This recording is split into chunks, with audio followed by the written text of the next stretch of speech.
Today we are going to be looking at an experiment known as the Cartesian Diver, first observed by Italian physicist Raffaello Maggiotti in 1648. Inside this plastic water bottle I have an object that is just about floating. A simple squeeze causes the object to suddenly sink, and when I let go, the object rises back to the top. To make your own Cartesian diver, take a cap from a stick pen. Some of the caps from pens have holes at the top, and make sure that the cap you are using does not have any holes. Around the clip of the cap, wrap some wire so the cap doesn't flip over in the bottle. Make sure you don't add too much wire, otherwise it will sink. Place your cap in a plastic water bottle filled to the top with water, and close the cap tightly, making sure no water or air can escape. Simply squeeze your water bottle and be amazed by our scientific magic trick.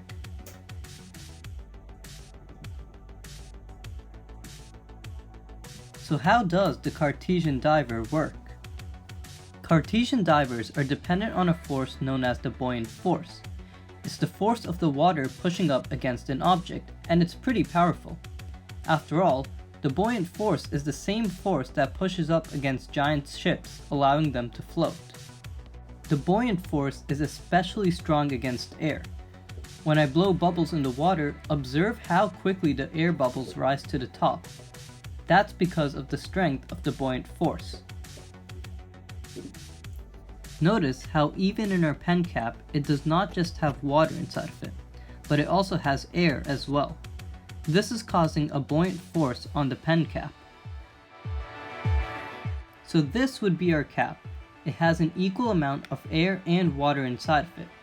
The buoyant force pushes up on the cap filled with air, allowing it to float. However, when we squeeze the bottle, there's an increased pressure on the pen cap. This causes something pretty interesting to happen to the air inside of the cap.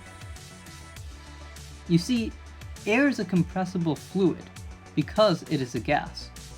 You can literally squeeze the air into a smaller volume while still having the same amount of mass.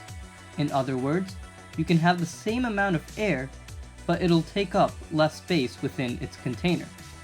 That's exactly what happens to our pen cap when we squeeze the bottle.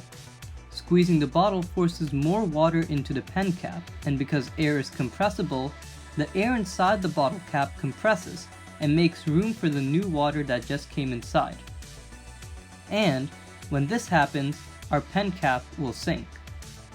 But the reason why it sinks is because of the pen cap's new density.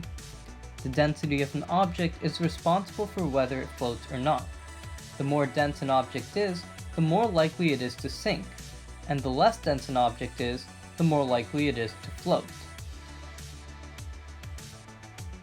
Density is equal to an object's mass divided by the object's volume.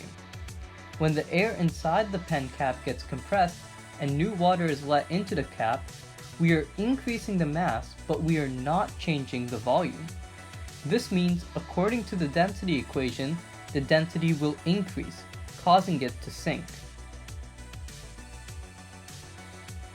What's interesting is that fish control diving in the same way. The swim bladder inside of a fish is quite similar to our Cartesian diver. Fish can control the amount of air inside the bladder, changing their buoyancy, causing them to sink or causing them to float accordingly. Thank you for watching, and I hope you learned something new today. I'll see you next week.